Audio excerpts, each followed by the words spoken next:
Yes, 25 years ago yesterday, I had my first cancer surgery.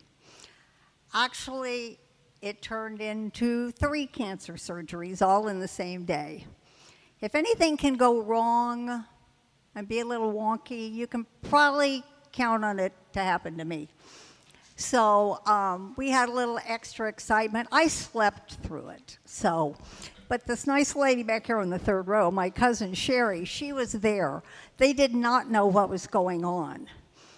They just knew I didn't come back for a very long time. So I'm here now, and I'm still here. Who knew that 25 years ago yesterday, I'd be laying in a hospital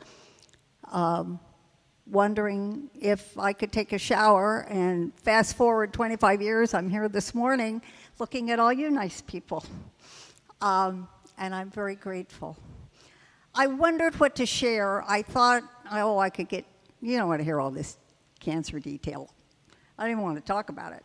But I wanted to share a little bit with you this morning what these 25 years have taught me about things. And actually, I think some of the things that it's taught me has nothing to do with people who have cancer. They were just life lessons that I have learned. And I wanted to share those with you this morning. And then I have a little poem that I've written. I was part of a writer's bridge group at Northland Cathedral. And these things came out of that time together I spent with them. I've learned I love to write. I love to put my thoughts down on paper. And so this morning I'm going to share with you something that came about years ago. Someone wrote a list of things that cancer cannot do. And it included things like, cancer is so limited. It cannot cripple love. It cannot shatter hope. It cannot corrode faith. It cannot destroy peace. It cannot kill friendship. It cannot suppress memories. It cannot silence courage. It cannot invade the soul. It cannot steal eternal life. It cannot conquer the spirit. And I read that and I thought, did this person really have cancer who wrote this? Because I don't necessarily agree with all of this. So I wrote a list of what cancer can do. And mine's not quite as succinct. I got a lot more words, but surprise, huh? Anyway, some of the things, make sense, but I would say my first on my list is it can make our vision clearer as to what is important and what is not. It can reveal who really is a friend and who is just an acquaintance. It will also give us the opportunity to meet people who we probably would have never met at all if it had not been for cancer. It can give us permission to use the good dishes, wear our good clothes, unpack the baggage we've been dragging around with us for years, and to eat ice cream for breakfast.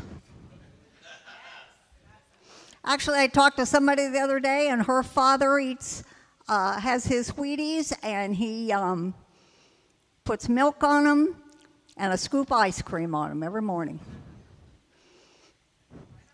Why not? Now, you may want to not pass that on to the children's ministry, but anyway. It can give us the desire to be our true selves, to stop being what we think others expect us to be. It can help us realize the importance of kindness. It can give us the wisdom to know that each day we are given truly is a gift. It can make us realize that there are more things important than having a bad hair day. I have had hair and not had hair. I've not had hair 3 times over the last 25 years. It teaches you a lot, and I'll tell you something. You can get places a lot quicker when you don't have to worry about what your hair looks like. It can give us permission to have a pity party, take a nap, and treat ourselves to a little extravagance once in a while.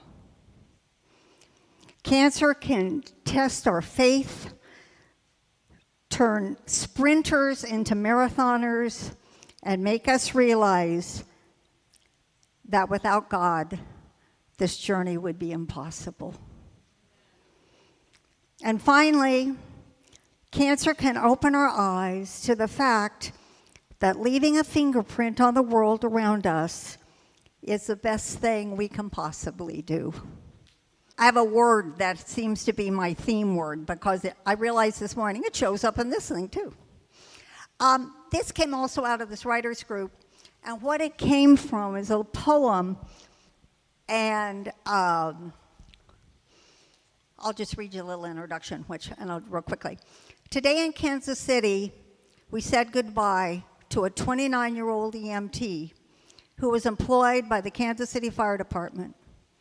His name is Graham Hoffman, and he was a victim of a life-ending crime on Sunday night. It was senseless and evil. As I watched the celebration of life that had been planned by his family and friends, I was struck by the memories shared, the character traits they admired, the legacy he would leave. We were challenged to live a life that would make him as proud of us as those who knew him and loved him were of him. And out of that, I wrote this little poem called, How Do You Want to Be Remembered? How do you want to be remembered when your days on earth shall end? How do you want to be remembered by those who call you friend? Do you want to be remembered as someone they knew did care? Or do you want to be remembered as one who was never, ever there? Do you want to be remembered as someone who seemed to find a way to always make a situation bright, even on the darkest day? Or do you want to be remembered that when someone had a need, as one who was never, ever there to help them to succeed? The choice of how you are remembered is really up to you. It's all about the words and deeds you are led to say and do. Sometimes it won't be easy. It may require a change of plans and to put another person first, to be willing to lend a hand to lighten someone else's load, to brighten a cloudy day, to take the time to listen to what they really have to say. So today's the day to look and see, are there things that you should do to make some lasting memories so others remember you as one who could be counted on to go the extra mile? So when your name is mentioned, it will bring a great big smile. Is today the day to make a change? Is today the day to start? To guarantee you are remembered by memories tucked inside their heart. Thank you.